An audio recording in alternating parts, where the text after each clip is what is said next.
to see there's still a few in the room tonight. Tonight we're going to be discussing goal setting.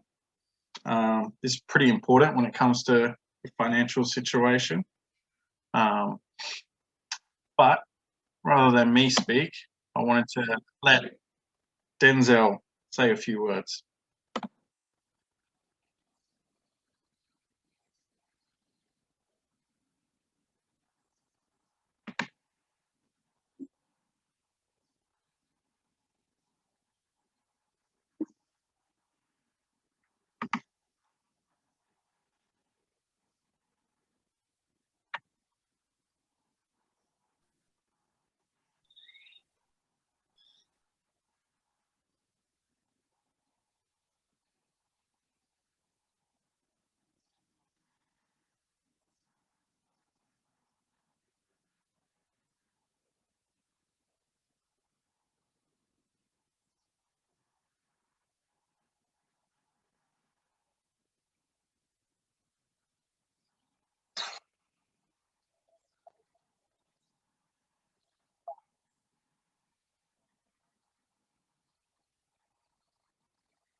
So those words from Denzel, the words that stuck out to me were, without commitment, you would never start. So I see this often with people that come in to see us. They're not committed to what they want, to their goals, and they don't achieve them. The other thing was, without consistency, one second, I'll just mute that. Without consistency, you would never finish. So this is why I have a job as a financial planner. It's a bit like a personal trainer. We ensure people are consistent with their actions and habits to achieve their goals, and we look to hold them accountable. So this next slide, I feel a lot of people that come in to see us are a bit like this. Many people feel they're adrift in the world. They work hard, but they don't seem to get anywhere. A key reason that they feel this way is they haven't spent enough time thinking about what they want from their life, and they haven't set themselves goals. So this really comes back to, really, if you go away on a holiday, you know the destination before you go. You're not going to have no idea of where you're going. So this is very similar to setting goals with your life and what you're trying to achieve as well. So I say this to all my clients when they come in looking for the magic answer. Think of your finances like a road trip. You understand your starting position and you enter your destination. The nav man, whichever one you choose, Google, Apple, Waze. Waze is good because the police, they put the police in there. Whatever system you use, it maps out your route in the most effective manner. So the quickest way, whether you're looking for tolls or no tolls. However, there may be roadworks or accidents where your route has to be altered to get around the obstacles and to get to your destination. This is similar to your finance journey. First, you need to understand where you are today. Then you need to know your destination and need to know where you're going. These are really your goals and what you're looking to achieve. Financial plan and your goals are not set in stone. Things will happen, like accidents, roadworks, throughout your life that will require you to alter your plans. Whether that's accidents, illnesses, inheritance, kids, families, redundancies, or change in work situation. The number one question I get from a lot of clients is, do I even need goals? Do I need to set goals? The answer is no, you don't. But to be honest, most people that don't set goals, they still manage to get through life. But experts have found that 14% of people actually set goals. And these 14% of people are 10 times more likely to achieve their goals and have level of success. So that just puts in some perspective about what really setting goals does. So in addition, without goals, you lack focus, direction. Goal setting not only allows you to take control of your life and the decisions in your life, but also your direction. It also provides you with a benchmark for determining whether you're actually succeeding or not.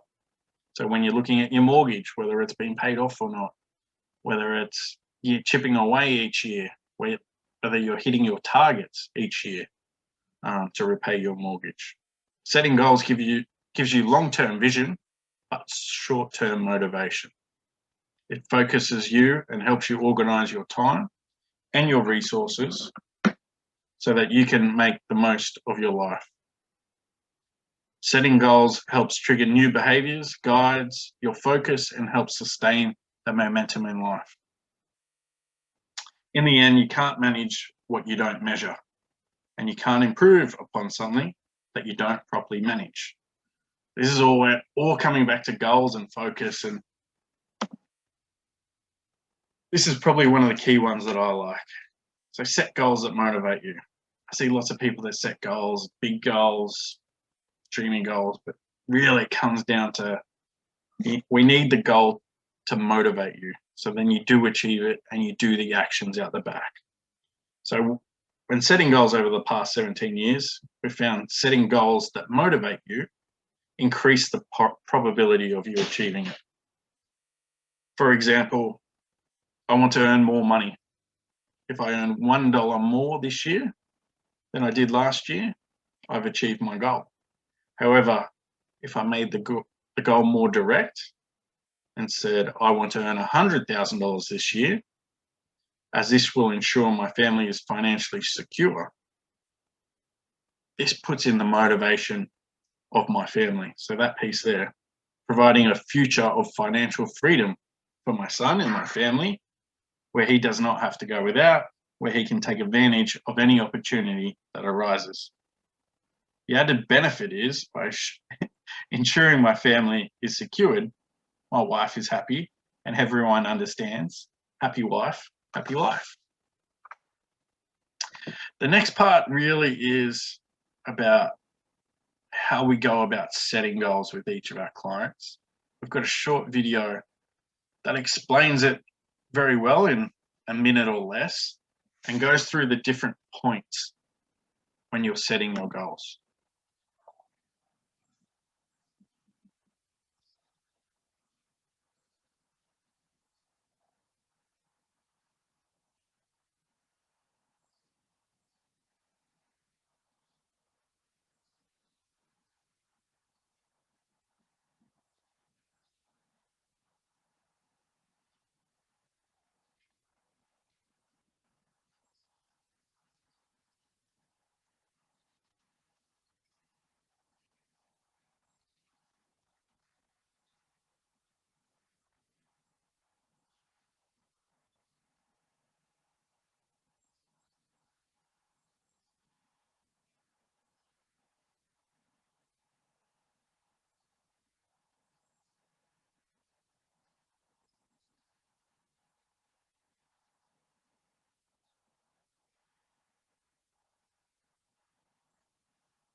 So that explains exactly what we go through with our clients. There's only one other thing that we add in, which is consequences. So we always like to put a consequence to our goals. As we've seen in the past that many clients don't achieve goals, but there's no consequence to not achieving it. So for example, if I want to lose weight, if I lose 500 grams, I've achieved my goal. But as the first one says, with S, I need to get more specific, which I want to weigh 95 kilos by my son's first birthday in July. So again, my motivation comes back to my family. So my son turns 1 in July. He's getting more active. I want to be involved in his life, play with him more in the park, teach him to ride a bike and kick a footy. The consequence of me not achieving this goal is I will not be a part of these huge milestones in my son's life. So my weight may affect my health, which may affect how long I have with my son. Now, let's flip that back to money. So I see lots of people in their 40s and 50s. They don't enjoy work or their job. They're just doing it to pay their bills and support their family, just hanging out for retirement. However, they spend 40 hours a week earning money for their family, but they can't spend the 15 or 20 minutes managing their finances. I also see people with no debt repayment strategy. So what's really your plan to repay your mortgage? How are you measuring it? What's the time frame of that? Or, like we spoke about last week, do you have a financial thermostat on your mortgage? So we spoke about financial thermostat, and it's interwound throughout your financial situation. So does your mortgage get down to a certain figure and stay there? Do you find ways to spend money to make your mortgage stay there? So you pay a little bit off, but then you dip in to go on a holiday, or you dip in to upgrade the car or things like that. And it just never seems to go through that barrier and get close to getting it paid off. The large proportion of the working population, they have a mortgage. So what is your debt repayment strategy? Are you making additional payments each month? Are you paying fortnightly instead of monthly? Do you have an offset account? Are you using a debt recycle strategy? Have you fixed a proportion of your loan with the aim to repay the variable amount over the next 2 years? There are just so many strategies you can adopt to support you, but you need to have the right one for your situation. So recently we had a couple in their 60s who were starting again. They received some poor accounting advice where they purchased a business that was only really worth a tenth of what they paid for it. So that they were bankrupt. They've come out the other end working 7 days a week in their own business. They've purchased a $750,000 house with a $250,000 deposit. We've put in place a strategy to repay their mortgage over the next 5 years. By utilising super, we've saved them $61,000 in tax over 5 years. But when you add the investment earnings in, it's $135,000 as well. So the total saving is close to $200,000, which means we got down their monthly mortgage repayments from $9,000 down to $5,000, which is a lot more palatable for them. So when I speak to clients about writing it down, what I'm trying to say is write down your goals, but think big. Set your goals using the SMART system that we just went through, but don't get caught up in the actions. So these clients that I just mentioned were caught up on how are we going to pay $500,000 mortgage in 5 years before we want to retire. We can't really afford to pay $9,000 a month in mortgage repayments. So they got caught up in the actions, started having these self-limiting beliefs. Again, comes back to the mindset, which we spoke about last week. So that's why I really wanted to address that first. It may not have made sense last week, but as we go through our 8-week journey, the mindset is going to come into play numerous times. So when we write down our goals, don't let self-limiting beliefs or any of the actions that we need to take to achieve our goals really affect how we set our goals.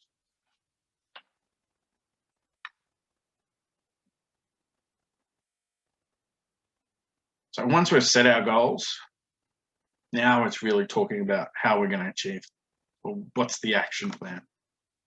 So before we started this 8-week challenge, everyone reviewed their financial situation. So each of you know your exact financial position today. Once you set your financial goals, you know exactly where you're going. You know your destination. So we're halfway there. The gap, or bridging the gap, is really what we're focusing on here with the action plan. It's the steps or the bricks we need to lay or the tasks we need to achieve to really bridge the gap from where we are today to our goals. To be honest, most people are able to outline the steps required to achieve each of their goals. However, sometimes there are big goals, like that client we just spoke about with a $500,000 mortgage they wanted paid off in 5 years. It just gets complex and too overwhelming because of the size, their past experiences, their limited knowledge when it comes to tax, super, and debt, and everything in between. So sometimes they need to outsource that and find someone else to help them with the action plan. So talking about action plan and the steps and things like that, I've got a short little video of Will Smith who talks about exactly this.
So that's really what we're talking about there. Is the action plan is about taking small steps to achieve your goals, setting good foundations, and laying one brick at a time, not getting overwhelmed. Did you have any questions, Paul? Oh, take it. One second.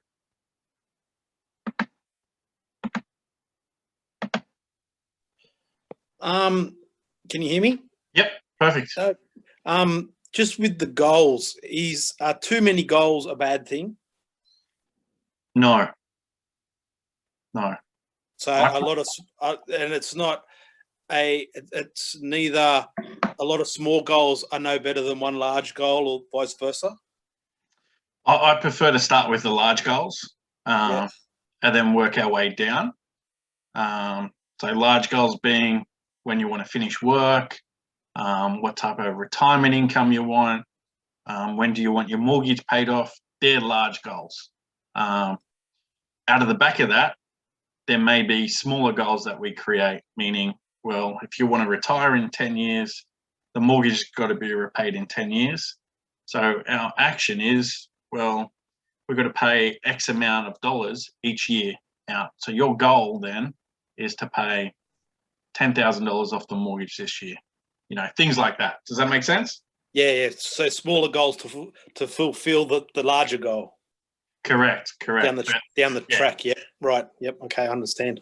Yeah, start with the bigger goals first, and then the little goals work themselves out from the larger goals. Yep, okay. Any other questions? No, not that. No, I think everything's good.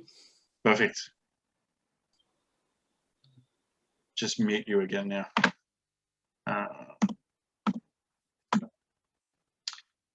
So This is another exercise I go through with my clients, probably coming on the back of some of those goals you were just speaking about, Paul. So what's your price? What's the price of your dreams? So what's it going to take for you to be financially secure, financially independent, or financially free? So what's your number? How much money will you need to be financially secure? Just take a guess. Is it $1 million, $5 million, 50, 100 million? Take a second, write it down, go with your gut. There's no wrong answer. And we'll go through a little exercise on the back of that. So now, in my experience, most people, these numbers that you've just written down feel a bit large for you right now. We'll go through an exercise shortly and we'll tame that number. And I bet you'll find out that it can be much smaller than you imagine. In fact, you'll learn there's not just one magic number, but there's 3 levels of financial dreams, or 3 magic numbers that will set you free. So I recently took one of my younger clients through this exercise. He came back to me with a number of $1 billion. So I asked him what that number really meant for him. And he said, well, with $1 billion, people will take me seriously and I would matter in this world. And so again, that comes back to a lot of mindset stuff we spoke about last week. But I said, I decided rather than jump into the mindset thing, I said, well, how about we go through it and I'll show you how it can be significantly less than $1 billion. So he said he needed $1 billion. But the problem is when you have a huge goal in your head like that, if your gut, you don't believe it's going to happen, your brain rejects it. So your head's saying one thing, your gut doesn't believe it, and your brain tosses it out and rejects it. It's like living a lie. Most people would have experienced this some way, form, shape, or another. So you come up with an enormous goal, and then a voice in your head pops up and says, "You're kidding, mate. You're kidding." However, when you start to build a plan, something happens. You begin to develop the certainty that you can actually achieve it. It's achievable. And with the newfound confidence, you suddenly see there is a way to get it done. So if we jump back to my young client, I asked him, so with this $1 billion, what does your lifestyle actually look like? And he said, Matt, well, I'd have my own jet to start with. And I said, where would you fly? He said, Vegas. I'd go to Germany for Oktoberfest, Monaco for the F1. I'd go to Austria for skiing, and Africa on a safari, and then New York to party because it's the city that never sleeps. And I said, right. I had him write down how many times a year he would fly in this private jet. He figured out 12 flights a year. So a Gulfstream jet, that's the one he wanted, was $65 million. But that doesn't include fuel, maintenance, pilots, or the crew. Then he looked up the cost of a charter, and he worked out it was $2,500 a year, an hour. So he worked out he would fly maybe 100 hours a year, maybe. So that would be about $250,000 a year. So a lot less than the 65 million he was talking about. So I asked him again, what else do you want? So we've got the jet. We've got the jet. What else are you doing with your $1 billion? And he said, I want my own island. I said, great. Well, let's look up the cost. And it was going to cost about 30 to 40 million for a small island and a little resort on there. However, again, it didn't include food, drinks, staff to maintain it. Or he could rent an island for a week for $350,000 with 50 staff. If he did that for 10 years, he would only need 3.5 million, not 30 million. So we worked through his list, and guess how much it would take for him to have the lifestyle he wants for the rest of his life. It was not 1 billion, it was not 500, not even 100 million. It was $10 million. So to have everything he has ever dreamed of, never have to work another day in his life, it was $10 million. So the difference between $1 billion and 10 million is gigantic. It's huge. So the challenge is when we get to really big numbers, people's minds don't fathom what they really mean. So like, how long ago was 10 million seconds? It was 12 days ago. But how long ago was 1 billion seconds? It was 32 years ago. So the difference in the numbers is gigantic. So the first level of financial dreams or goals that I go through with clients is financial security. So remember the number we just wrote down earlier, the amount you thought it would take to be financially free? Probably wasn't $1 billion, but it was still probably a large number. So when we go through the numbers, you'll probably be surprised at how close or how far they are to where you are now. So the average Aussie spends about $63,000 a year. That is, they spend on everything. So clothes, food, going out, gym, the works, everything. However, when we look at the basics, which we've got here in this slide, the average Aussie spends $41,000. So that being your mortgage, food, utilities, transport, car, insurances. So we call this really financial security. Once these are all paid, you feel financially secure. So we worked out the average Australian pays $41,000 for these 5 expenses. But to achieve financial security with this, we worked out it would only cost them $586,000. So not $1 million, not 2 million, not 20, not $1 billion, nowhere close to $1 billion. It's just over $500,000. Then we move up to the next level. So financial independence.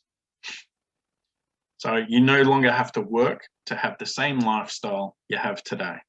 The income from your investments will provide you with the income you need. So let's figure out your number. So for example, if you made $100,000 last year and you spent $100,000 just to maintain your lifestyle, your financial independence is $100,000 per annum. So your financial independence number is $100,000 over 7%, which equals 1.4 million. Okay, so where did I get that 7% from? So if we look at a balanced investment over the last 20 years, the average return was 7%. So using conservative numbers there, and how you would look to invest this money as well, you'd need $1.4 million at 7%. That's not eating into your capital, so you always have $1.4 million there for the foreseeable future. Let's move up a level again. So that was just looking at your lifestyle staying the same as it is today. Financial freedom. So this means you're already secure, you're independent, you have everything you have today, plus 1 or 2 significant luxuries, so big items. So what annual income will you need for that lifestyle you deserve? What do you want to do with your money? So is it travel? I guess when COVID disappears, it may be travel, bigger home, holidays, boats, cars, or even give back to the community. A couple I recently saw, they said they want to take a family on an overseas holiday each year. Then they want to go on an overseas holiday together without the rest of their family. And they wanted to donate to a charity that was close to their family. So we worked out it would cost them an additional $100,000 a year. So their magic number was $2.8 million. So that they were pretty close. They had $1 million in super, they had some investments worth 500 grand, and they had property worth 850 grand, or investment property, that is. So they were about 3 years away from achieving this. So when we go through this process, which I do for each client, it really gets everyone thinking. So the more you think about financial security, financial independence, financial freedom, the more you base your decisions about time and money with this objective in mind. So that's all we're trying to do today, is say, well, these are the 3 levels of finance: financial security, independence, and freedom. What are your numbers to achieve that? And how do we go about getting to the first level, whether it's financial security? What plan do we need to put in place? And then what are the actions, or as we discussed, Paul, what are the little goals at the back of that? Any questions?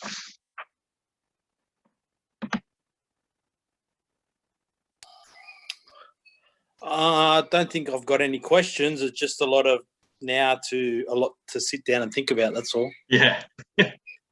Yeah. Did that make sense? The financial security, independence, and freedom? It did, yeah. Just have to sit down and go through some things and decide what we want. That's all. Yeah. So generally, that's the hardest part. Yeah. So that's what we're talking about next. So I'll just put you on mute again, Paul. So what are your top 5 financial goals for 2021? So this is going to be homework as such, like we had last week. So make sure you follow up with the steps we addressed today. So when we go about setting our goals, make sure we go through that SMART framework that we discussed. So specific, I can't even say the word now, measurable, achievable, relevant, and timed. So that's the SMART framework that we have. The consequences, make sure each of your goals has a consequence. Make sure you attach motivation to each of your goals, or the purpose, why you want to achieve it. Why do you want to repay your mortgage? What does that give you? What's the feeling behind that? And then work out, well, which financial level are you targeting at the moment? Where are you at? Are you looking for that financial security? What does it look like? What's the plan to get there? The other thing which we need to address as well is, well, if they are your top 5 financial goals, why haven't you achieved them? So what's been holding you back? What's been holding you back in the past? We need to ensure we acknowledge this, we address it, so the path is clear, so we can achieve the financial goals that we set up.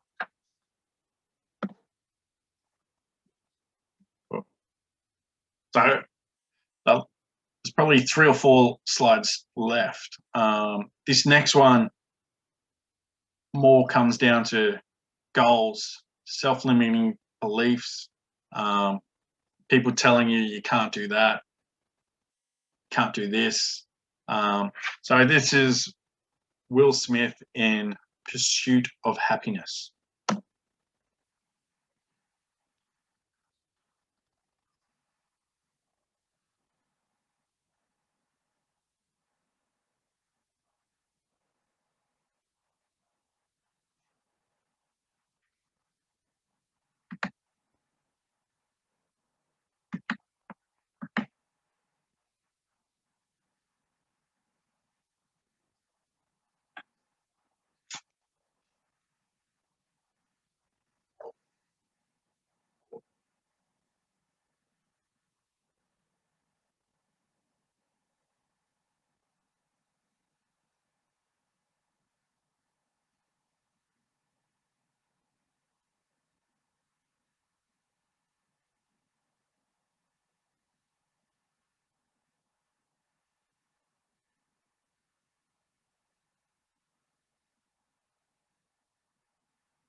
So yeah, that came back to goals again, saying, well, in the past we've had clients come in and they've said, oh, I can't do that.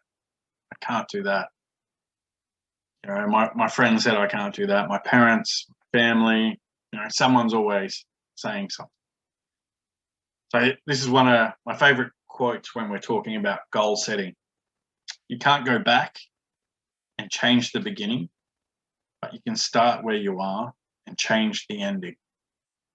So no matter where you are in life, whether you're starting out, a young family, or whether you're approaching retirement, we can change what's about to happen.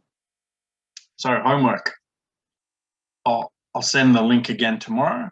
So review the recording, answer the questions on the website, which will support you in diving deeper into setting your own personal goals. Should you have any questions, reach out to us. And we look forward to seeing you next week when we start to build and get more exciting. We'll be discussing budgeting, cash flow, or as I like to call it, a spending plan.